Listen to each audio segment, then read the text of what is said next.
So I have surgery coming up soon, and I'll be without the use of my right hand for 4 to 6 weeks. Yikes. So in that, I want to wrap up this series of videos with a 2-for-1, if you will. And for the first part, I'm going to touch on the combat, and then I want to finish off with the graphics. Combat will be the first and probably the longer section, as I've talked about the graphics in one way or another in quite a few of my other videos. So with the combat, I can't really say that I prefer it over WoW or the other way around. And this short series is of course why I left World of Warcraft for Final Fantasy, so some contrast and comparisons need to be of interest. Now the WoW combat for me is quick and snappy. It truly is. PvP can be exhilarating and rotations, though very simplified now, are responsive and compared to Final Fantasy, aggressive. Global cooldowns are very different, as well as positioning and even animations. In many aspects, WoW is superior to Final Fantasy. But as with many things I've talked about, it's different. In Final Fantasy, global cooldowns feel like they take a long time. 2 seconds or so for almost everything, and waiting 2 seconds after an instant cast for the next cast can feel like an eternity. Now there are spells and abilities that are off the global cooldown to mix in and stay busy, but most of those don't come in until the later levels, so the beginning can feel so very slow. And I started as a black mage and almost wept. There's casts that are 2 to 3 seconds long, and that's a long time, especially in fights when you're moving a lot. I felt useless and ineffective for a while, as the mobs were dying before I could even finish casting fire, and spamming the spell Scathe every 2.5 seconds for minimal damage was just sad. And as you level, you get the more utility and flexibility, though I've only played a handful of jobs. But for all that slow feeling, the animations and effects are glorious. This is very flashy, and Final Fantasy has always shown up when it comes to combat animation. But to the beauty comes a dark side. For instance, with the Lancer and the Dragoon, some of your abilities and animations can take a bit to complete, leaving you landing right in the middle of some earth-shattering boss ability.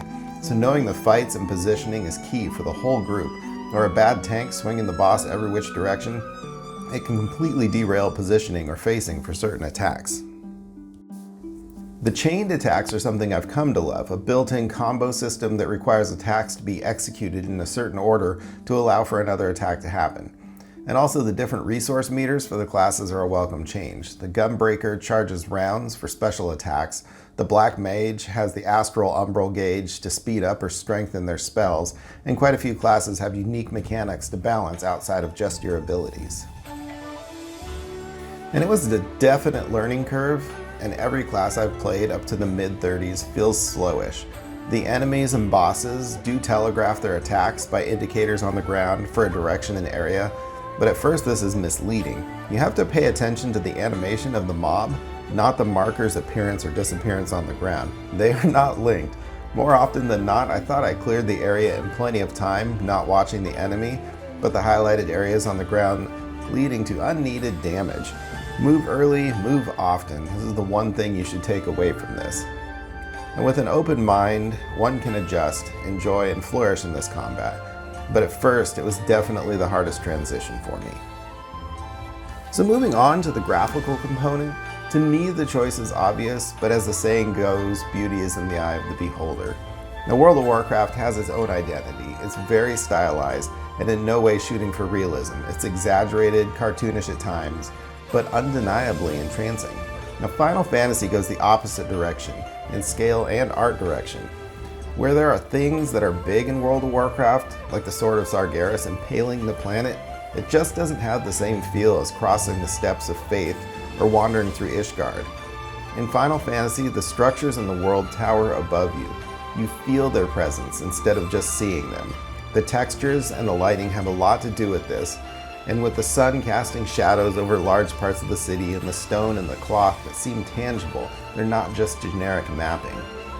The cobblestones under the rippling creeks, the moss on the trees, it feels like a cohesive world would. A lot of the changes in the environment feel gradual and earned. They're not just there to check the boxes of snow, beach, jungle, got it. The enemy designs and textures are intricate, and looking at the enemies like the salamanders, you can just feel your hands sticking to their skin as you touch them. For me personally, I like the more realistically textured environment. There's a grounding element to it that makes everything feel like it's more possible to exist. I've tried to put into words the feeling that I get exploring and staring open mouth at the scale and the detail of everything, but it truly does need to be experienced firsthand. So on to my closing note. I want everybody to understand, I don't hate World of Warcraft. I don't even dislike it. I've had a genuinely enjoyable time over the years, and I'll still check in on it from time to time, every now and again, but some of the directions it's taken over the last couple of expansions have left me wanting more. And don't get me wrong, I'm not a vanilla purist either. Playing WoW Classic made me realize what kind of sadists we were in the old days. Classic was a torturous grind, and I am one of the group that welcomed a lot of the modernization and improvements, though I still like the older talent trees. Final Fantasy is new and nostalgia for me. It takes me back to the 8-bit era and through the years, but still gives me something exciting. For all intents and purposes, it is a single-player RPG at heart, but has everything an MMO offers. Its music, story, world design, class structure, crafting, which I want to do a whole video on by itself in a bit, and in-game systems just give me more than WoW. WoW feels like a mass-produced, lowest common denominator game now, and Final Fantasy feels handcrafted and personal. It doesn't specifically bend and conform, it is what it is, and the 15 million plus unique players speak to that. And Square also keeps its game clean. It's constantly banning spammers and gold farmers. They don't put up with toxicity and cut off thousands of accounts on a regular basis. I rarely see a gold spam when I'm in a major city, and in World of Warcraft I could rarely read the trade chat because of it. In World of Warcraft, it always felt like a vacation. It had exhilarating moments, but lots of shattered expectations. Sometimes it was more of a chore than a joy. And it mixed in with lasting moments and memories. It grew into a comfort. It was someplace I didn't want to leave because it was familiar.